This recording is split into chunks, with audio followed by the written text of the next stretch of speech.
por el orden en el mundo. Con esta prueba, Santo Tomás demuestra la existencia de Dios a partir del ordenamiento de las cosas. Vemos que hay cosas que no tienen conocimiento, como son los cuerpos naturales, pero que obran por un fin. A ver, la Tierra de la que yo hablaba hace un rato, ese planeta Tierra que corre alrededor del Sol a 108,000 kilómetros por hora, ¿sabe que lo está haciendo?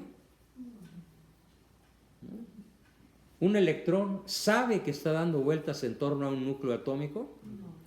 ¿Una célula de mi piel sabe cuando la tiro al baño porque me rasco o me paso piedra pómez o estropajo? ¿Por qué? Porque no son conscientes, ¿sí? Sin embargo, todo lo que es creado, todo lo que existe, obra por un fin. Voy a poner un ejemplo muy chusco. ¿Para qué sirven las moscas que México exporta a Japón? ¿Sí? México tiene una gran fábrica de moscas, ¿sí? Y las exporta a Japón. Y es una empresa que cotiza en bolsa y gana como 2,000 millones de dólares al año. Porque los japoneses compran esa cantidad de moscas. Porque allá son tan limpios que no tienen basura. Y en México somos tan sucios que sobran las moscas, ¿sí? Bueno, pues alguien muy listo, ¿sí?, se propuso fabricar moscas bajo control y se las vende a Japón y a China y a otros países del sureste asiático, ¿sí? Entonces, ¿qué propósito tienen las moscas? Que se comen toda la basura orgánica y dejan el ambiente sin bacterias, sin microbios y perfectamente sanitizado. Entonces, la mosca, un animal molesto, que uno nomás anda viendo cómo matarlo, tiene su razón de ser. Una pregunta, pero si las moscas se reproducen, ¿para qué siguen mandando moscas? No, es que en Japón, una vez que cumplen con su cometido, las exterminan, ¿sí? Y venga otro periodo de moscas, ¿no? Además tienen un periodo de vida muy corto. Las moscas, hay especies que viven nada más unas horas y algunos días, pero una mosca no puede vivir meses, mucho menos años, ¿sí? Entonces hay una constante producción de moscas para que Japón conserve limpio todo su territorio. Pero si es fabricada. Sí, en viveros de moscas. Si es fabricada, pero Sí. si es... Claro, ¿de dónde las agarran? Pues de las que andan por ahí. No, pero sí, pero una mosca que es... O sea, naturalmente no existen. ¿Cómo? Sí, las moscas en la naturaleza. Aunque no hubiera una empresa mexicana exportadora de moscas, las moscas tienen su propósito de existir. Sí, pero esas no duran horas. Horas, no sé, no soy biólogo y no te puedo decir cuánto duran, pero sí sé con precisión que duran muy poquito, ¿sí? Su vida es muy corta, pero cumplen una gran función, que es con lo que le echan a la comida que se está pudriendo en la atmósfera, la degradan, la regresan a la naturaleza, ¿sí? Es la enorme ventaja de muchas especies, entre otras las moscas, ¿no? ¿Sí? Bien, entonces todo ser en la creación tiene un propósito inteligente, aunque ese ser no sea inteligente. La mosca no dice, ¡ay, vamos a acabar con la basura orgánica para que los mexicanos no se mueran de disentería amibiana! ¿No? Porque si así pensaran, pues serían animales racionales, serían seres humanos. Y vamos a dar la vida por la limpieza. Pues no, ¿verdad? Entonces, con este ejemplo lo que quiero decir es que todo ser creado, aunque no sea consciente de sí mismo, obra con un propósito inteligente. ¿Por qué? Porque para eso fue creado. Las bacterias, ¿con qué creen ustedes que se limpió el océano Atlántico después de que una compañía petrolera derramó en el Atlántico Norte millones de toneladas de petróleo crudo? Con bacterias. Llegaron barcos cargados de bacterias, los echaron al agua, esos millones de toneladas de bacterias, durante varios meses, y cuando las bacterias ya se habían muerto, ya no existían, habían logrado, mediante la ingesta de moléculas pesadas, habían logrado limpiar el agua de los océanos y volverla a dejar tan transparente como antes del derrame y tan limpia como, o mejor de como antes estaba. ¿Con esto qué quiere decir? Que todo en la creación tiene un propósito inteligente, aun en seres no inteligentes. ¿Qué se deduce de esto? A ver, piensen ustedes solitos. Si un ser no inteligente obra con un propósito inteligente, ¿por qué, a pesar de no ser inteligente, obra con un propósito inteligente? Porque hay alguien que lo creó inteligente respecto del fin para el cual existe, aunque ese ser no conozca el fin para el cual existe. Pero ¿qué tal cuando ese ser, además de existir, sabe para qué existe? Y aquí estamos hablando de nosotros. El animalito no sabe que existe, nosotros sí.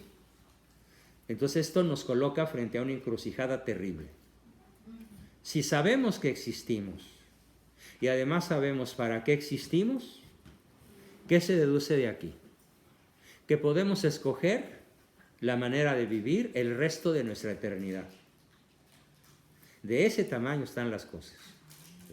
El animal no puede escoger, ni siquiera puede escoger seguir viviendo o no seguir viviendo. No hay animales que se suicidan por crisis existenciales, ¿no? Ay, qué deprimida estoy, dice la mosca, ¿no?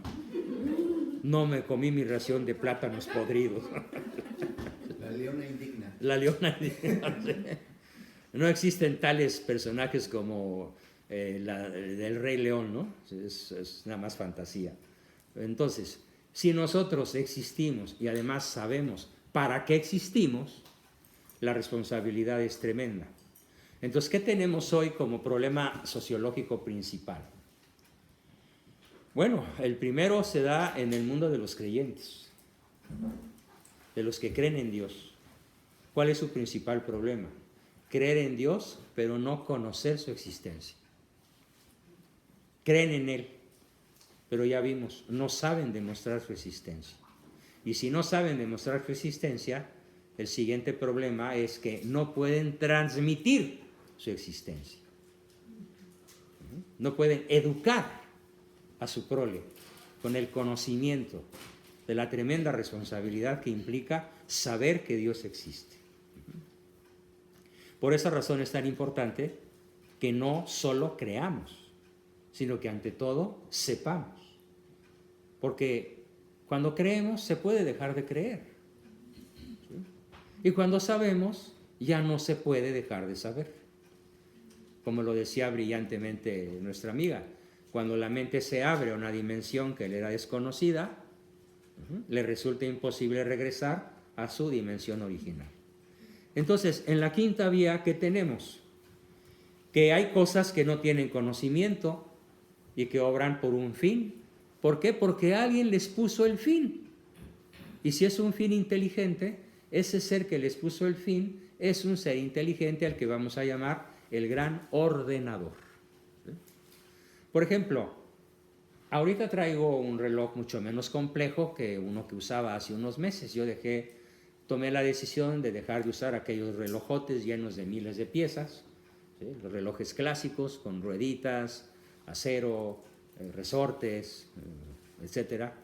En primer lugar porque pues, andar con ellos en México es un riesgo de ser decapitado, ¿no? Cuando menos que te corten la mano. ¿Sí? Mejor pues traes uno que sea tan común que no llame mucho la atención. Pero la pregunta es, ¿puede un reloj existir sin relojero? ¿Puede un reloj comenzar su existencia sin alguien que lo ordene? Es como si dijéramos, vamos a juntar todas las partes necesarias de un reloj, las aventamos millones de veces a la atmósfera hasta que el reloj quede armado.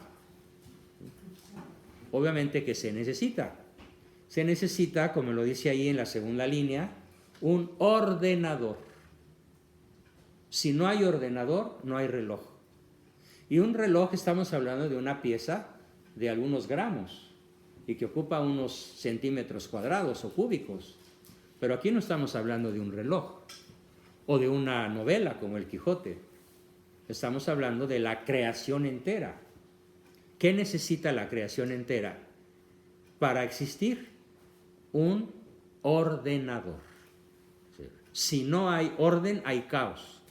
Y si hay caos, no hay nada. El caos produce caos y el caos no se reproduce. El caos no produce vida. El caos no produce amor. El caos no produce absolutamente nada que permita conservar la existencia. El caos produce caos y finalmente todo caos es autodestructivo.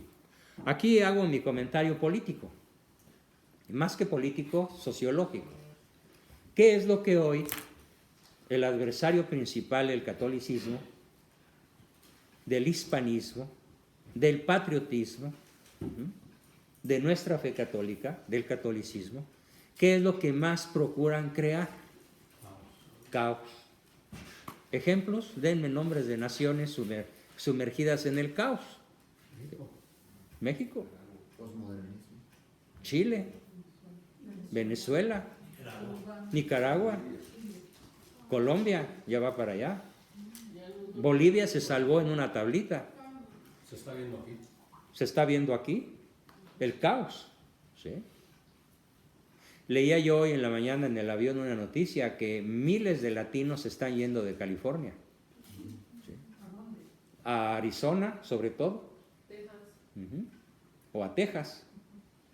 ¿Por qué? Pues no alcancé a leer toda la noticia completa, ¿sí? Porque ya no tenía manera de seguir viendo el celular, pero al rato voy a ver qué diablos está pasando, ¿sí? Porque muchas personas que viven en este territorio, que se supone que es una de las economías más brillantes y más poderosas de la Tierra, California solita tiene mucho más poder económico que cientos de naciones que andan por ahí, en el planeta Tierra. Entonces, ¿qué está pasando? Es muy probable que encontremos elementos caóticos que destruyen la familia, la estabilidad, la confianza, que el miedo, ¿sí? La inseguridad, qué sé yo.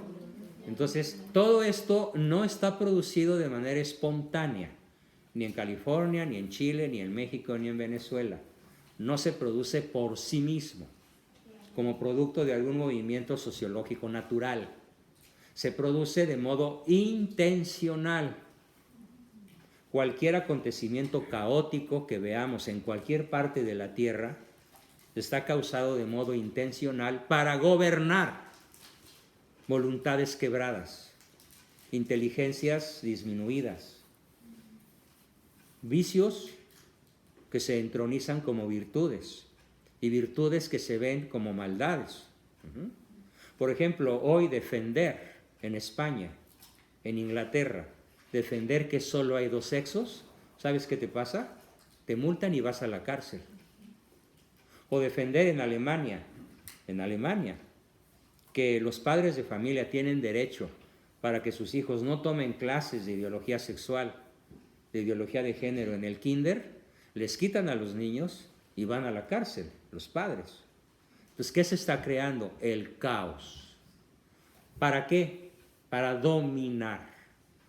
Y si dominan, es con el propósito fundamental de desplazar de tu vida a Dios como objetivo principal de tu misma vida y colocar cualquier otra cosa, que generalmente es poder, placer, fama, honores, diversiones, ¿sí? Drogas, sexo, alcohol, cigarro, computadoras, celulares o lo que sea, para que nos volvamos adictos a bienes contingentes, a bienes que no necesitamos. Miren, ahorita te doy la palabra para que preguntes. Me acuerdo ahorita de una anécdota maravillosa que le ocurre a Aristóteles, que era el maestro del gran y ultrapoderoso emperador griego, macedónico, Alejandro Magno. El joven Alejandro, desde muy jovencito, 13, 14 años, comenzó a tomar clases de filosofía con el maestro de maestros de la vieja Grecia, Aristóteles, que a la fecha yo considero mi maestro principal. Puedo decir que Aristóteles, después de Santo Tomás de Aquino, es mi principal mentor. Claro, hoy los libros que él escribió, los discursos que él dio, pues están al alcance de una tecla en la red. sabiéndolos buscar, por supuesto. Y Aristóteles, que es mi principal maestro de la vieja humanidad antes de Cristo, es contratado por el Senado griego para que fuera el maestro del futuro rey, Alejandro Magno. Y durante muchos años Aristóteles se dedica a enseñarle todas estas cosas. Por cierto, Aristóteles ya sabía esto que les estoy explicando.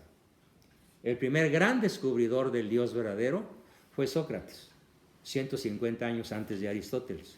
Y vía Platón llega hasta Aristóteles, él perfecciona el conocimiento socrático. De hecho, Sócrates lo llama causa de las causas, como lo dijimos aquí al empezar la sesión. Y Aristóteles le empieza a enseñar todo esto a Alejandro. Y Alejandro, muy agradecido, cuando tiene 28, 27 años, le dice a su maestro: oye maestro, me voy a ir de campaña a la India, ¿sí? Y te voy a traer muchas cosas de por allá porque te estoy muy agradecido. Y Aristóteles guarda silencio.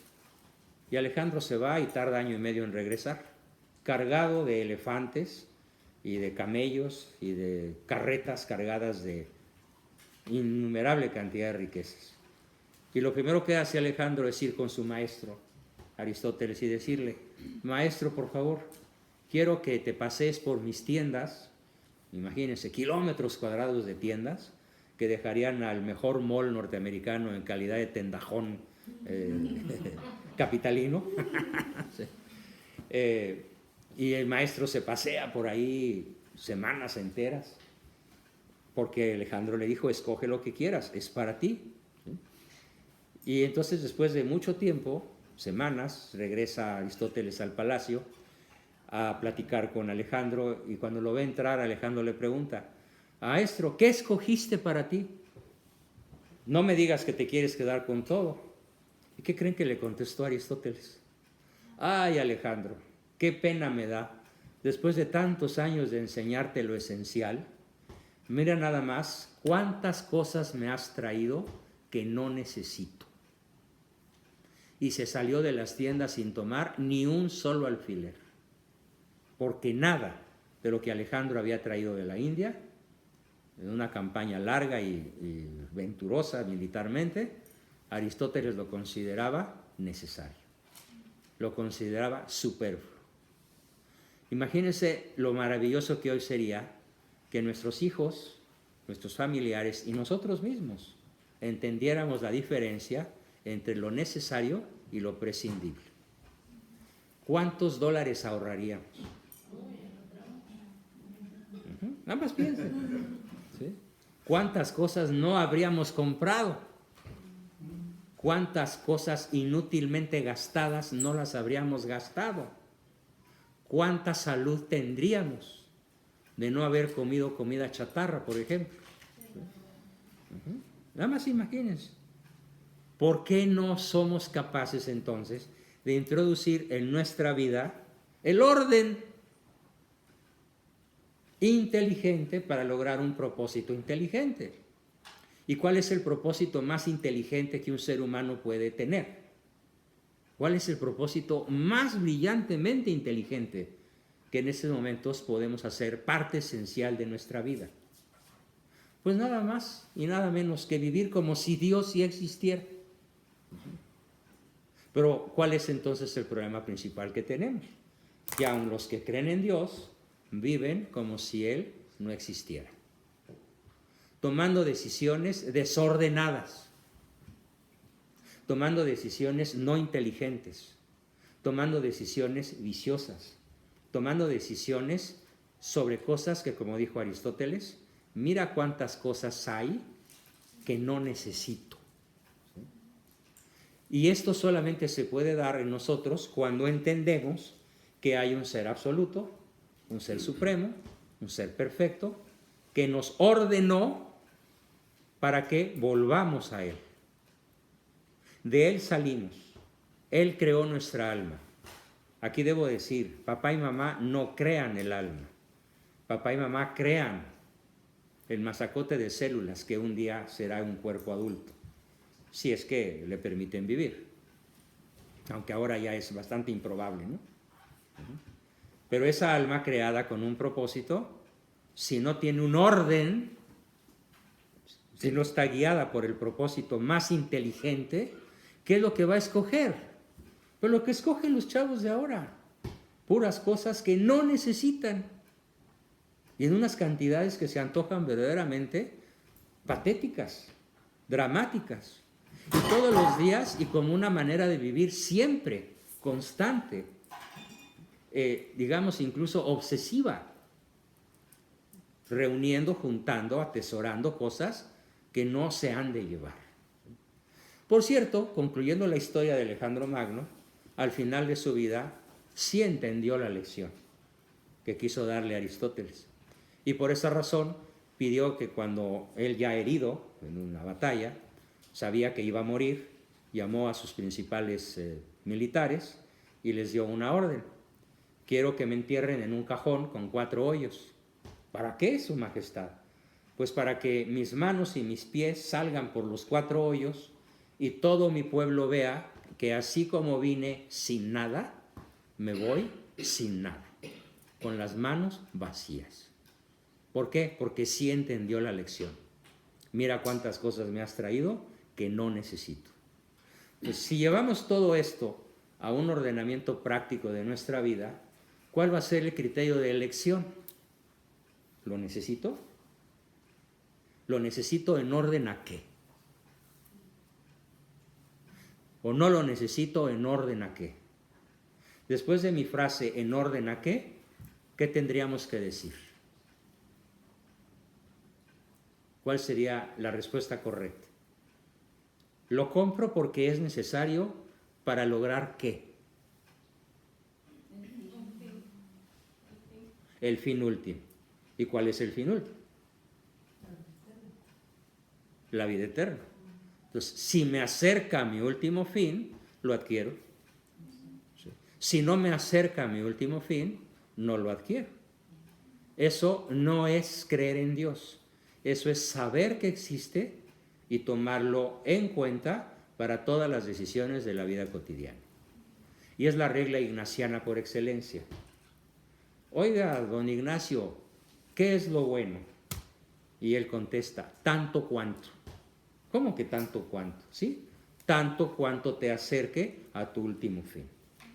Tu último fin, primer motor, causa de las causas, que existe desde siempre, no creado, en el caso de Cristo solo engendrado, como lo veremos mañana, ¿sí?